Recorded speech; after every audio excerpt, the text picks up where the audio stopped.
Moi! Tänään käydään läpi hiukan, miten terää ylläpidetään keraamisella puikolla.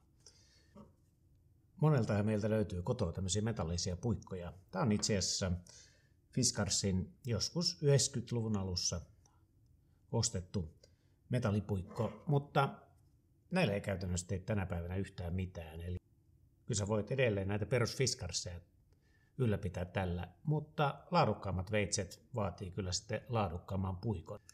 Eli täytyy muistaa, että laadukkaassa veitsissä on huomattavasti kovempaa metallia kuin tässä puikossa, eli käy pientä toistepäin, eli sä vuolet sillä veitsellä tätä puikkoa eikä toistepäin. Eli laitetaan tämä saman tien sivuun. Eli tänään todellakin puhutaan vain keraamisesta puikosta, eli kaikki mitä mä sanon liittyy siihen. Eli timanttipuikot on aivan oma elämänsä, eli niillä on oma tehtävänsä. Mutta keraaminen puikko on tarkoitettu vain ja ainoastaan terän elvyttämiseen. Mä käytän tätä elvytyssanaa, koska siitähän siinä on kyse. Eli keraamisella puikolla ei metallia irroteta, jolloin ei voi puhua teroittamisesta.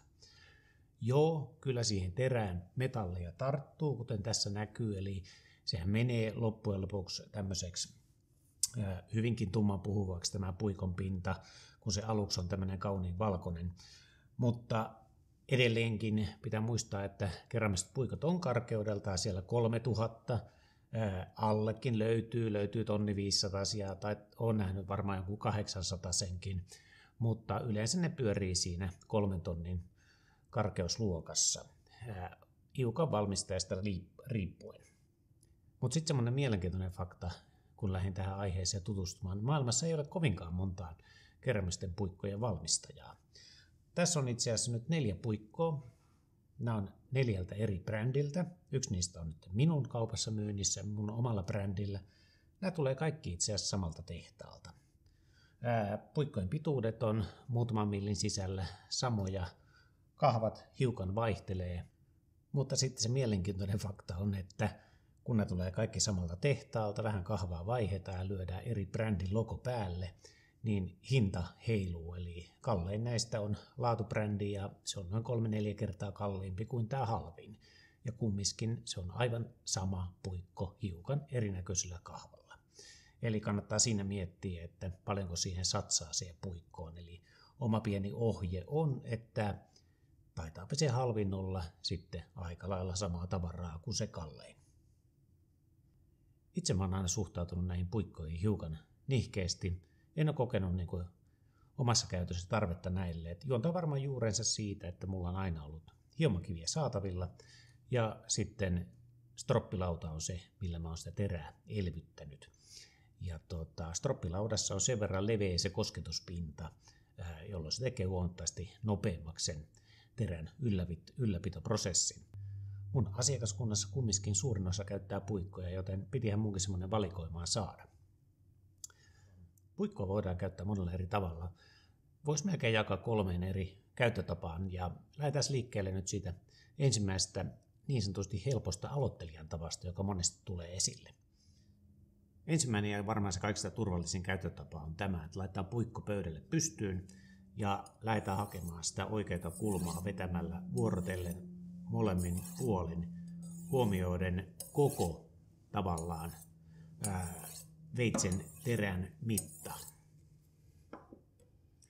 No, tässä tapahtuu sitten ehkä ne kaikista suurimmat virheet, joita monesti näkee monien videoilla, on se, että meillähän on tämä levike tässä kahvan kohdassa. Moni lähtee vetämään sitä täältä ylhäältä alas, jolloin terä menee automaattisesti hyvin suureen kulmaan.